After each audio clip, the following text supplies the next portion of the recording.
Hello everybody, my name is Connor and welcome back to Noble Asta TCG, where I post my games, learn from my misplays, and count on your feedback to grow.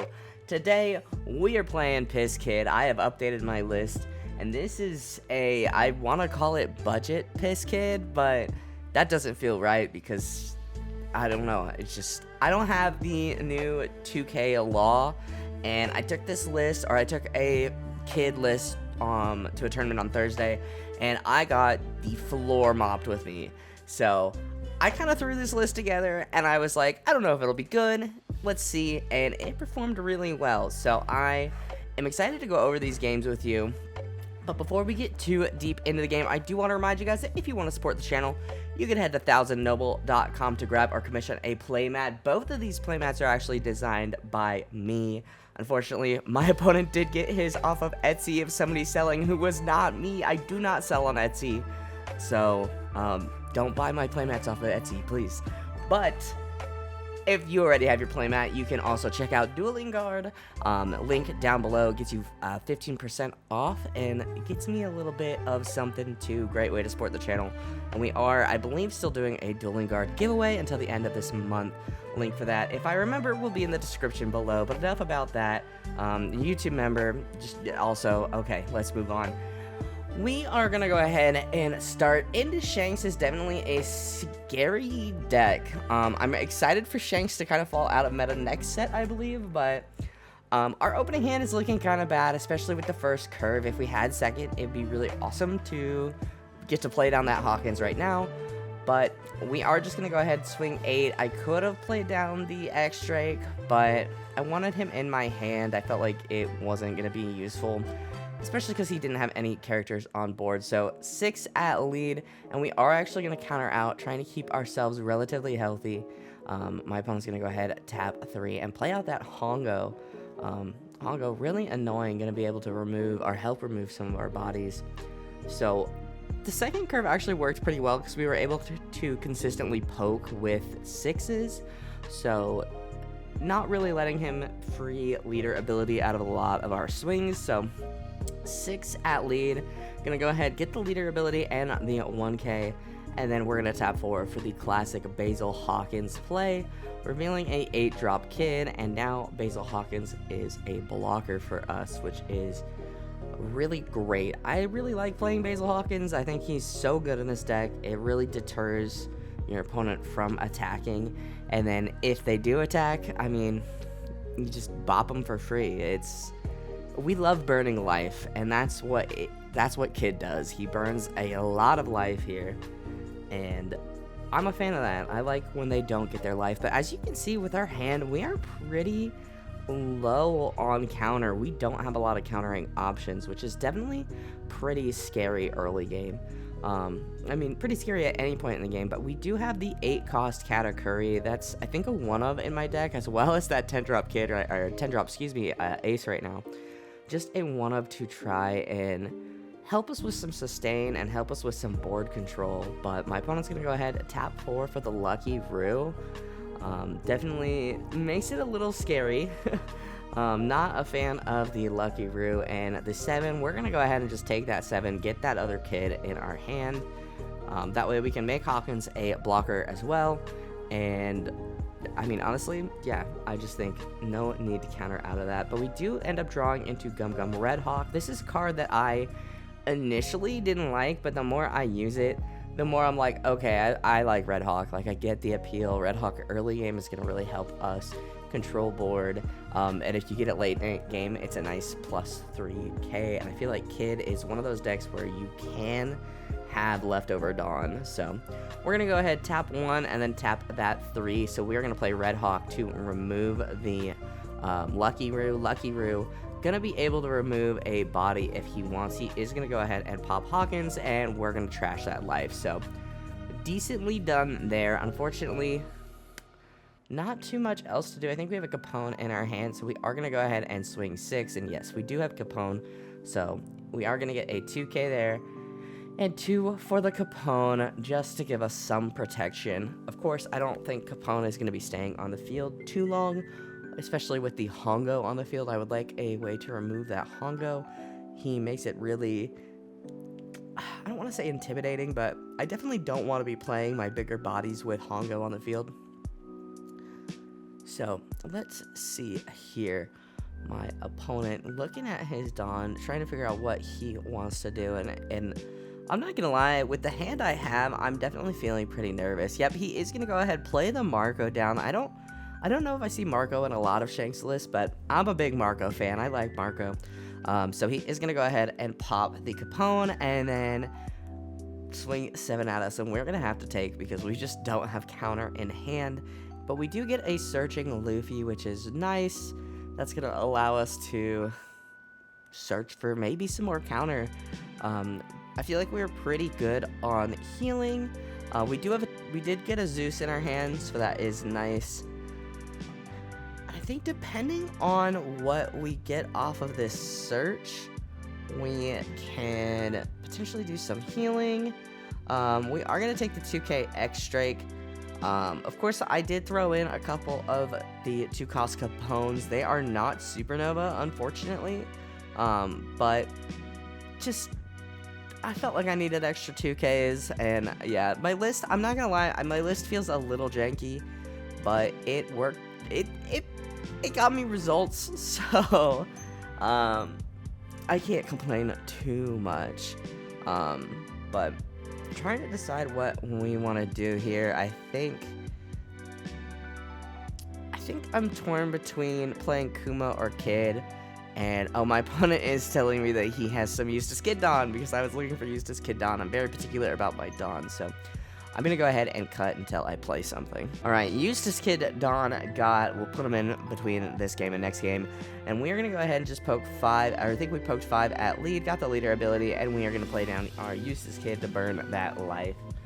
Flipping over our top life, seeing a Zeus, which is nice, and then Kid ability at the end of turn, gonna end up trashing that Kikinojo.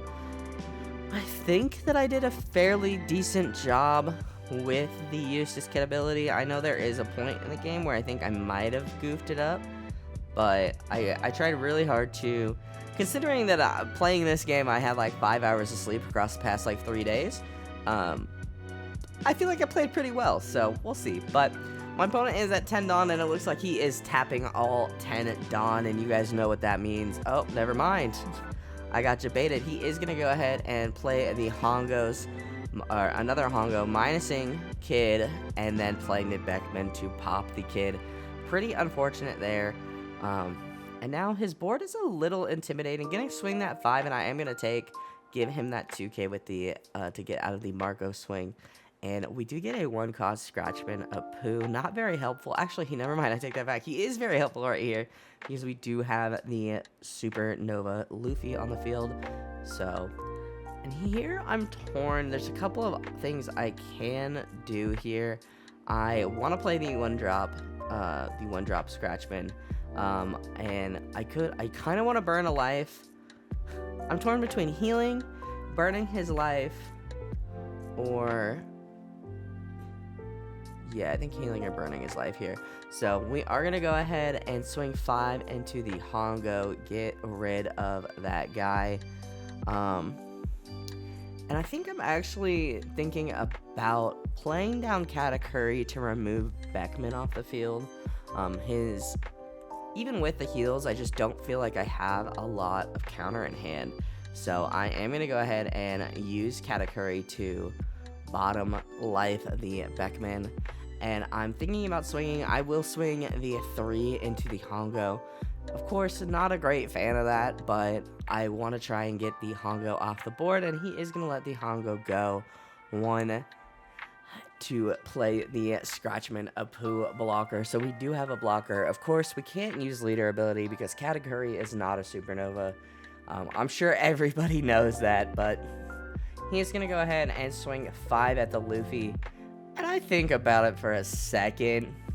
I am going to go ahead and block with Scratchman. Just kind of force him. If he wants that body gone, he's going to clear it. He's going to have to swing into it again. And he clearly did want that body gone, swinging the Marco into it. So I'm okay with that here.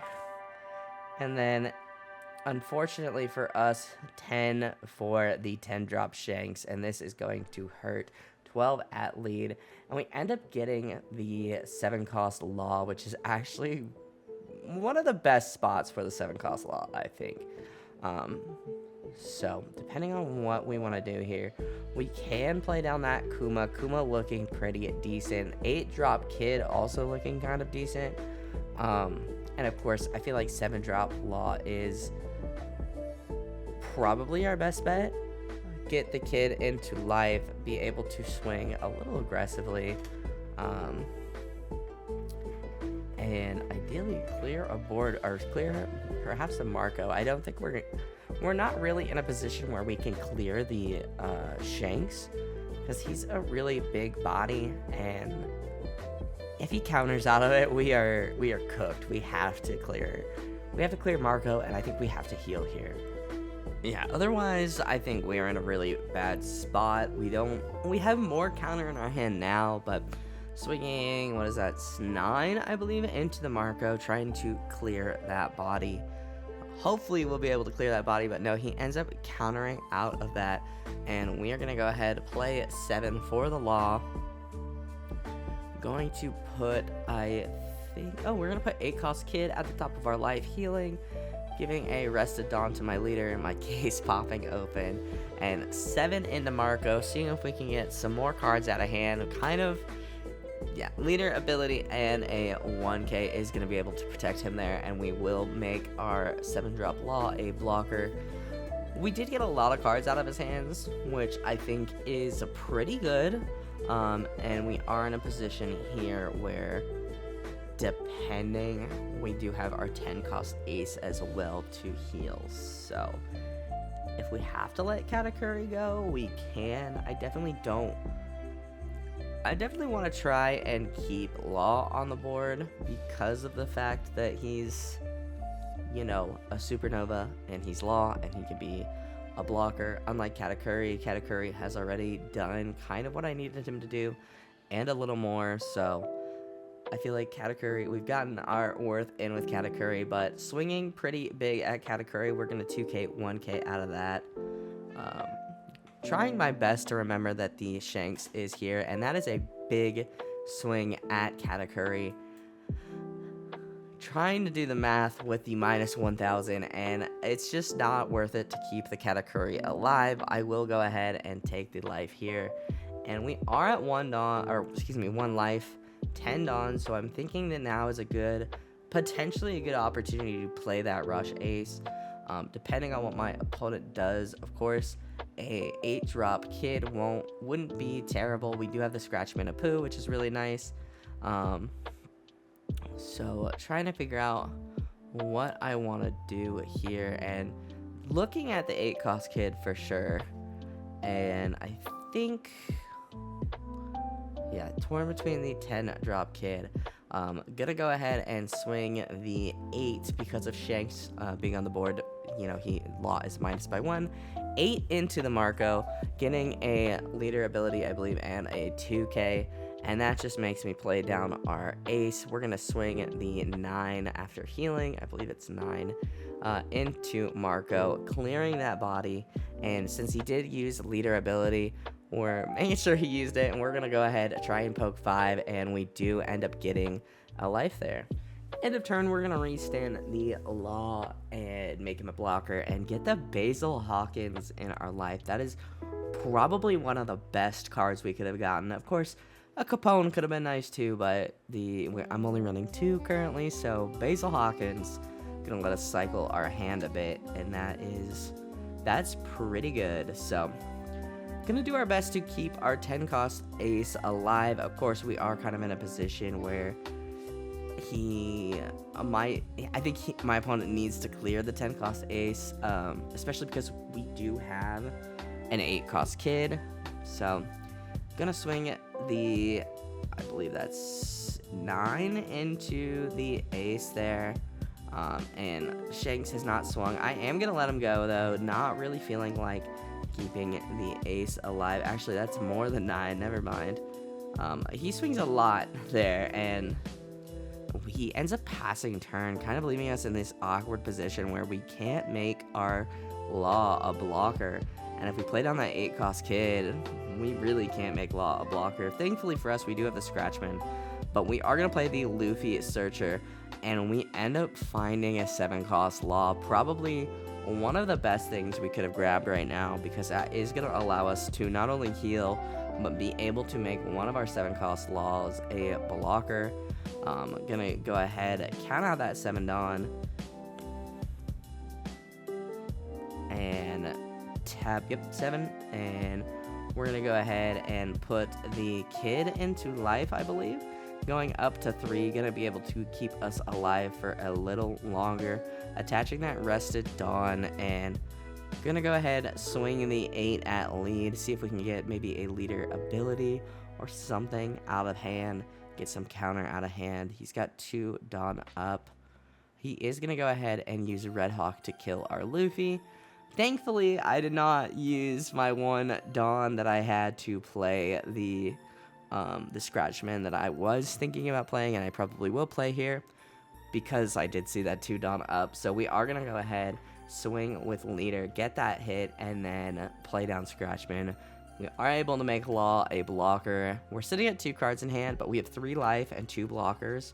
I feel like he could get rid of Scratchman pretty easily. We do know that he does play Marco and things like that, so looks like 6 coming through, and trying to decide. I think I'll go ahead and take that. That is fine. I do want that 8-cost Kid. Gonna go ahead and play the Marco. Gonna go ahead and play a Lucky Roo. Swing the 12 at lead, and we'll take to play the Basil Hawkins. And we are gonna trash, I think, the Scratchman here. Yeah, we want to keep the 8-cost Kid in hand. 8-cost Kid is gonna allow us to ideally get, what am I saying?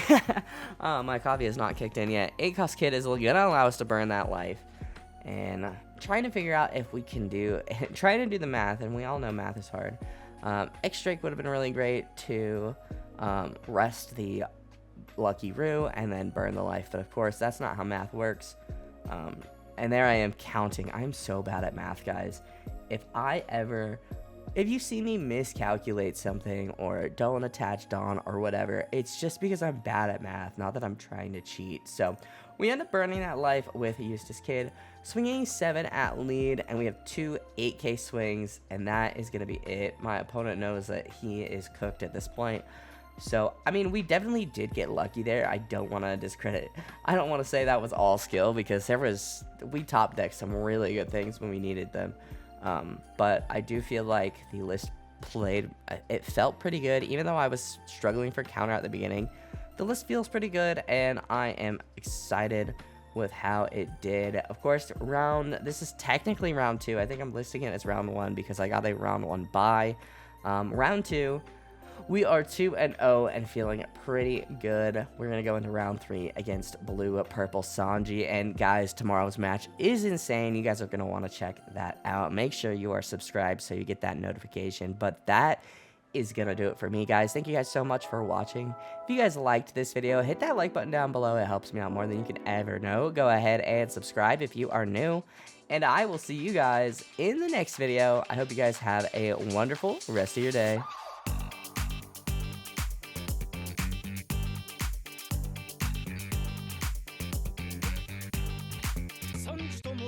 すぐに片付けますのでご安心を。おらー、これじゃあキリがねえ。